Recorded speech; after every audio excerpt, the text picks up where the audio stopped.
Toute tentative de se mêler des affaires intérieures de la Chine, de saper la souveraineté de la Chine ou de ternir l'image de la Chine est vouée à l'échec. C'est ce qu'a déclaré jeudi le ministère chinois des Affaires étrangères en réponse à une déclaration des ministres des Affaires étrangères du groupe des 7.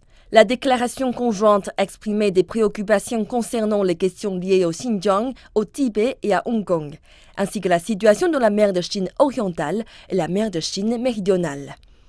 Il a également exprimé son soutien à la participation de Taïwan à l'Assemblée mondiale de la santé, l'organe décisionnel de l'OMS. Le groupe des 7 est une organisation intergouvernementale composée des plus grandes économies développées du monde. Un porte-parole du ministère chinois des Affaires étrangères a déclaré qu'il serait mieux inspiré en aidant les économies moins nanties à lutter contre la pandémie plutôt que de se prendre à la Chine avec des affirmations sans fondement. Le G7 comprend des pays qui ont été touchés par la pandémie, mais il inclut également ceux qui disposent de la technologie médicale la plus avancée. Il devrait se concentrer sur la coopération et la distribution équitable des vaccins plutôt que sur la thésaurisation des vaccins pour leur propre bien. Nous ne devrions pas critiquer et interférer dans les affaires d'autres pays avec un complexe de supériorité et nous ne devrions pas non plus saper la priorité absolue actuelle du monde qui est de coopérer pour lutter contre la pandémie. C'est la dernière critique des nations occidentales envers la Chine. Dans le passé, elle avait déjà accusé Beijing de violation des droits de l'homme au Xinjiang et à Hong Kong.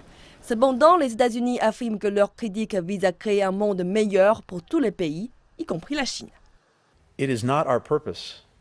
Ce n'est pas notre but d'essayer de contenir la Chine ou de la retenir. Ce que nous essayons de faire, c'est de maintenir l'ordre international fondé sur des règles dans lesquelles nos pays ont tant investi au cours de tant de décennies, au profit, je dirais, pas seulement de nos propres citoyens, mais de personnes du monde entier, y compris, soit dit en passant, la Chine.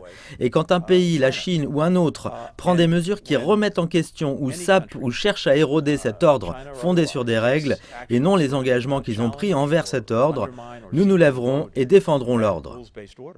Dans une interview diffusée jeudi, le secrétaire d'État américain a déclaré que l'Occident devait faire très attention à la nature exacte des investissements chinois dans les économies occidentales et réfléchir très attentivement aux investissements dans des actifs stratégiques. Pendant ce temps, l'Union européenne serait en train de revenir sur les commentaires d'un haut fonctionnaire sans lesquels la ratification d'un accord d'investissement avec la Chine serait suspendue.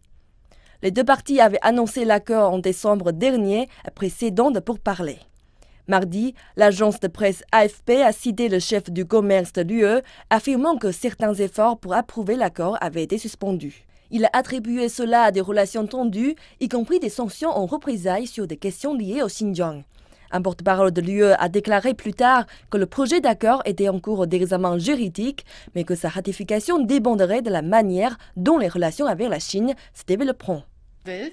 La chancelière allemande Angela Merkel a indiqué que la ratification de tout accord important posait nécessairement quelques problèmes, mais a qualifié cet accord d'engagement important.